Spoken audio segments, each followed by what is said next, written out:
What's up guys, Sand7 here, and finally gonna get this wrapped up, get back to posting videos on Castle Clash, on other games, just ready to get this topic done with because honestly guys, it's a depressing topic.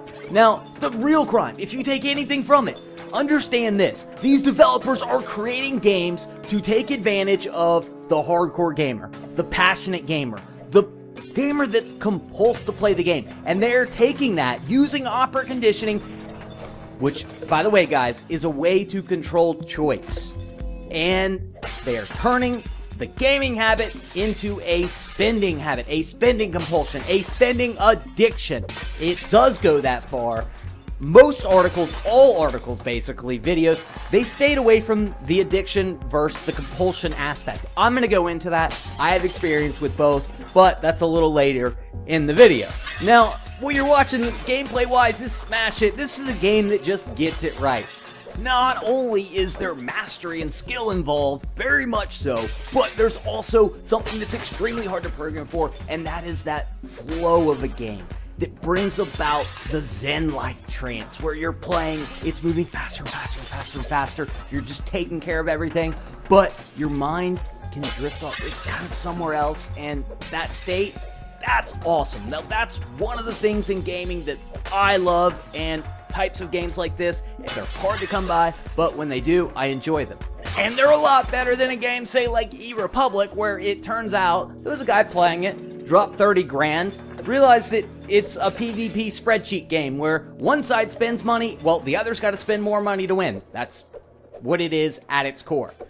Got out of it, got away from it, was, moved on, fine, realized, okay, this evil crap, I'm done with it. Well, he gets a random ad on Skype. The guy turns out to be the frigging developer of E-Republic coming back for him. Alright, well, now we know that for this evil monetization model, we got a poster boy. That's the developer of E-Republic.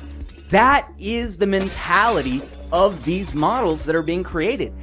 The intention is there. It's not like this is something that, okay, well, they don't really understand how this model works, what it's doing to people. They understand it completely. They actually bring in monetization consultants to teach the programmers how to program the game to take advantage of these aspects, of these compulsion and addiction aspects towards spending and gaming, and the entire game is set up around that model. Castle Clash, well, they started with a pure manipulation to get me even playing the game.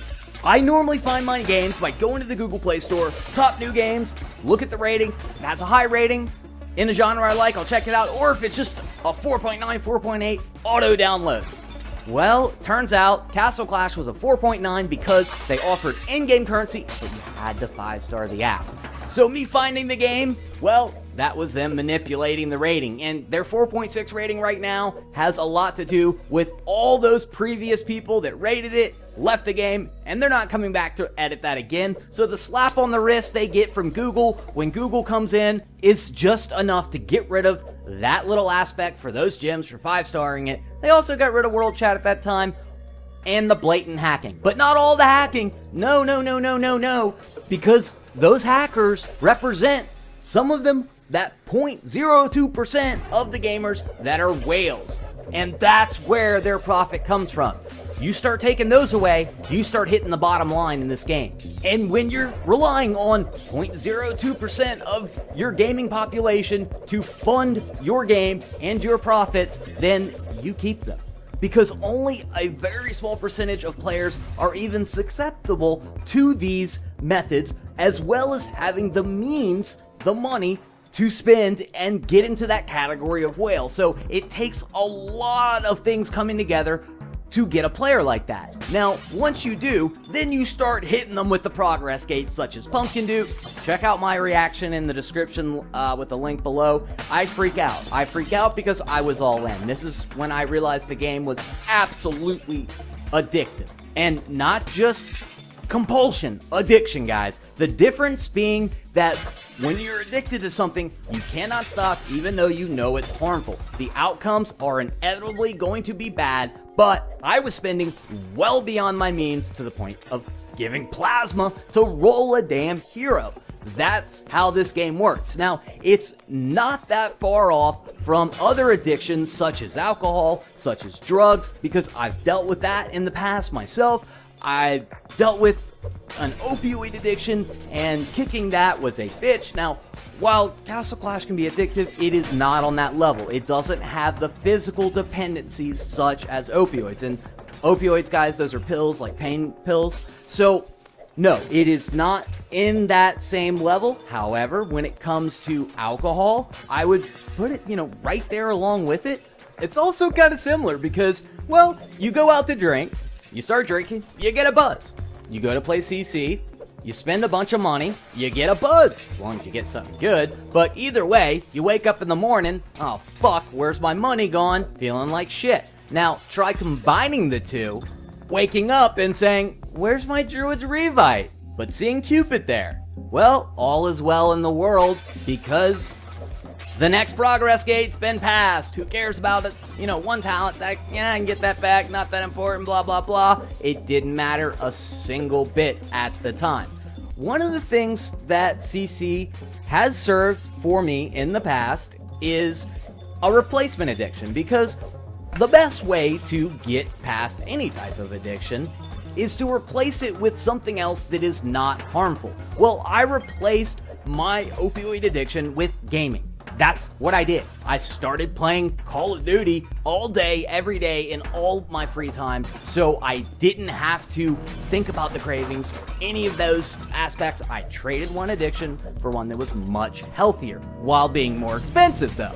And then I needed a solution for that, which turned into YouTube.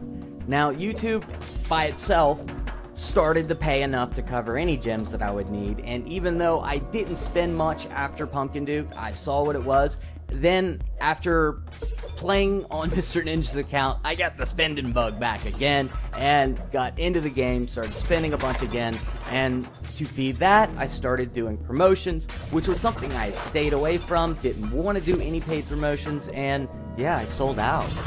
That's what addiction will do. Now, if that's not addiction versus compulsion, I don't know what is. And now that I see it for what it is, it's very clear with all the facts in line. I can't, in good conscience, do another promotion for any game like this whatsoever. Now I feel like I need to work towards educating people on this model and the dangers of it, because it can and will turn a gaming addiction into a spending addiction that can cause real life issues. Alright guys, that's it for this one. Back to some regular content soon. San 7-0,